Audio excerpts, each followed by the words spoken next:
E na vida religiosa, essa consagração definitiva, ela faz a partir dos conselhos evangélicos, né? Que você já citou lá no seu processo formativo. Já fez e vai renovar para toda a vida, que é os conselhos evangélicos de castidade, de pobreza e de obediência. E eu sei que o pessoal tem muita dificuldade em entender isso, né? Então eu queria que tu, assim, brevemente dissesse para o pessoal qual é o significado desses conselhos evangélicos para nós na vida religiosa. Essas palavras às vezes parece que são um peso, né, um sofrimento que a vida religiosa carrega, mas é bem pelo contrário. Os votos, eles, na verdade, são uma forma da gente se entregar mais, né, à opção que a gente faz. Não é uma renúncia, é uma entrega por amor. Quando a gente fala do voto de pobreza, por exemplo, né, não é que a gente vai agora viver como mendiga, assim, né, não é esse sentido.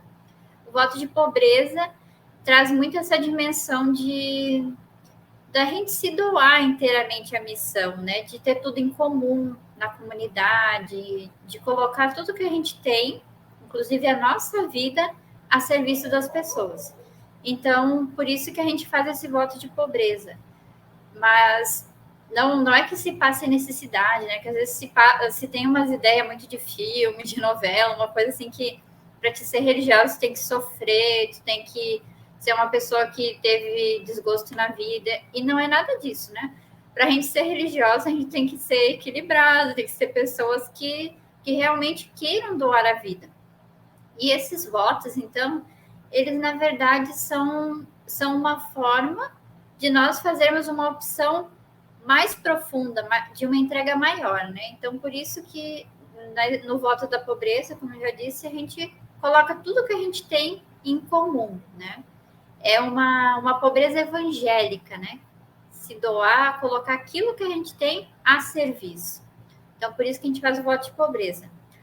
O voto de castidade, muito mais do que nessa linha de sexualidade, né? Que a pessoa pensa assim, não é só essa dimensão de não praticar o sexo, né? Mas de colocar todo o nosso ser, que a sexualidade faz parte da nossa vida, né? Tudo aquilo que forma o nosso ser mulher, a nossa própria dinâmica de vida. Então a gente coloca toda a nossa força, toda a nossa paixão, todo o nosso amor para a missão, né? A serviço das pessoas. E isso tudo acaba, né, sendo de uma forma muito tranquila, muito leve. E, claro, é uma opção que a gente faz de não constituir família, de não ter filhos, né? Isso tem que ser algo claro na nossa vida também. Porque se existem muitas dúvidas, né? se de repente, mesmo, né, no discernimento, a pessoa percebe que ela não tem vocação para se doar inteiramente à missão, então talvez seja outro caminho. Mas é importante a gente sempre, né, ter essa consciência de que todo o nosso ser é doado para a missão.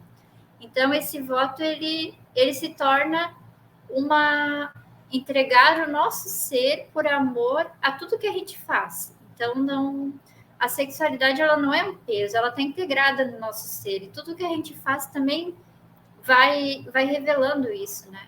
Porque a gente não deixa de ser mulher para ser religiosa, né? Tudo está integrado.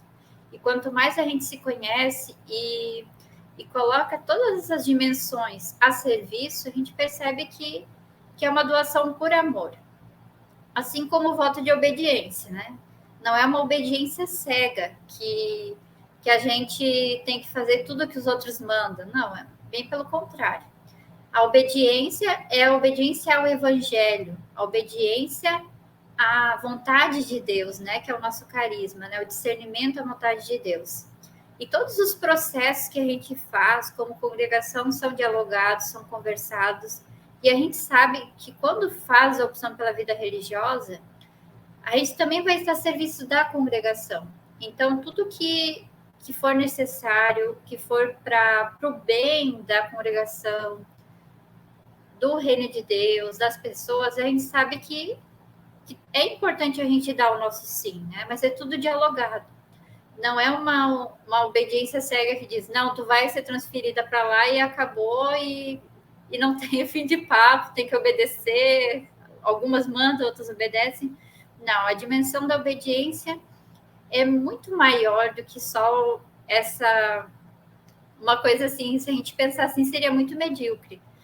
Nós somos obedientes ao Evangelho e à vontade de Deus. E claro que na dinâmica da congregação tem pessoas responsáveis que a gente dialoga de acordo com a necessidade de cada espaço da missão. Por isso que às vezes a gente é transferida, precisa ir para outra missão, mas é de uma forma muito leve quando a gente faz esses processos de integração na nossa vida. Os votos, eles integram todo o nosso ser.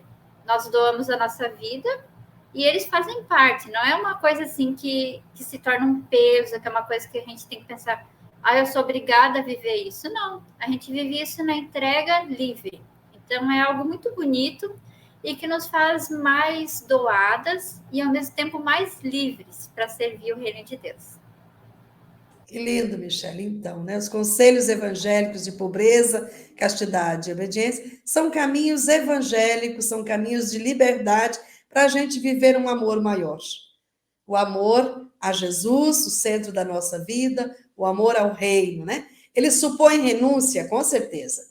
A gente renuncia ao casamento, à constituição de família, a gente renuncia a ter uma conta bancária própria para ter uma conta bancária comum, a gente renuncia ter as nossas coisas, né? A gente tem só as nossas coisas pessoais, como a Michele diz, a gente renuncia, às vezes, a nossa vontade pela vontade do coletivo, a partir do diálogo, do discernimento comunitário.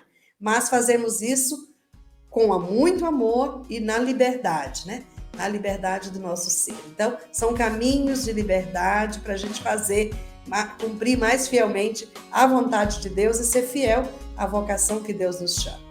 Então, não tenham medo, viu, juventude? Vocês que estão nos vendo, que vão ver a live depois, né? Os conselhos evangélicos são caminhos que nos tornam leves, né? Livres e inteiras para Deus e para o seu projeto.